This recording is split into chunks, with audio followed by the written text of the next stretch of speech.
it-tlieta tat-tieni ġimgħa tar-Randan. Qari mill-Evanġelju ta' San Mattew, kapitlu 23, versi minn 1 sa 12.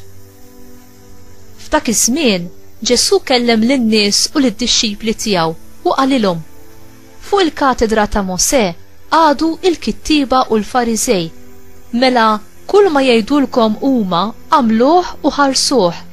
Issa tagħmlux kif jagħmlu huma, għax huma kliem biss għandhom imma fatti xejn.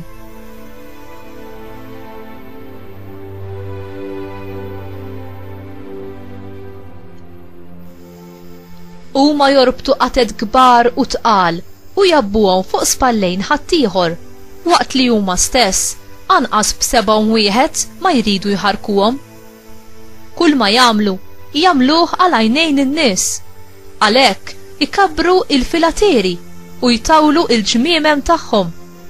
Iħobbu l-postijiet ewlenin fl-imwejjed u s-siġġijiet ta' quddiem fis-sinagogi. U jixtiequ min iselmilhom fil-pjazzett u lin-nies isejħulhom Rabbi. Imma intom tħallux min isejħilkom Rabbi, għax li mgħallem tagħkom wieħed hu u intom il-koll aħwa. U ssejħu lil ħadd missierkom fuq din l-art, għax il-missier tagħkom wieħed hu, dak li hu fis-smawiet.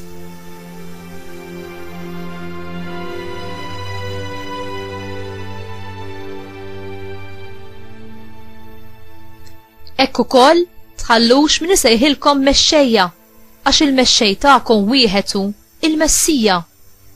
Il-kbir fostkom għandu jkun il-qaddej tagħkom.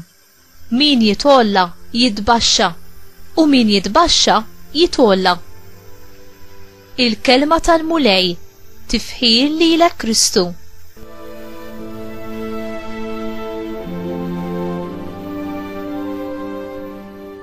Għaliex Ġesu wasal biex għajjar lil Fariżej ipokriti u ieħor. Il-kelma ipokrita tfisser attur, xi ħadd li jagħmel show bih innifsu biex jiġbed l-attenzjoni fuqu. Dawn il-Fariżej minħabba l-istil ta' ħajja li kienu jgħixu, kienu jaħsbu li huma l-aqwa u l-aħjar u l-aktar nies tajba u li xraqilhom il-qima. Kienu nies mill-aktar supervi u jaraw lil kulħadd madwarhom bħala inferjuri għalihom. Ġesu urjhom li f'dak li kienu jagħmlu kienu qed jinsew dak li hu l-essenzjal, bħal ġustizzja u l-imħabba ta' Alla. Kienu wkoll tilfu il-fissjoni tagħhom dwar Alla u dwar l-iskop tal-liġi.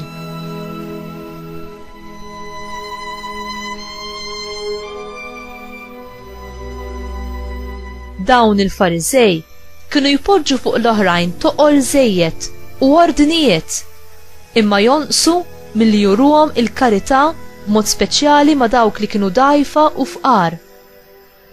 L-essenza tal-komandamenti ta' Alla hi l-imħabba. L-imħabba lejn Alla u l-imħabba lejn il-proxmu. Alla huwa mħabba u dak kollu li jagħmel joħroġ minn din l-istess imħabba li għandu għalina. L-imħabba titlob sagrifiċċju. Hi imħabba li tanna u terfa it-toqol tal-oħrajn. Inti tħalli din l-imħabba ta' Alla titrasforma lil moħħok u lil qalbek.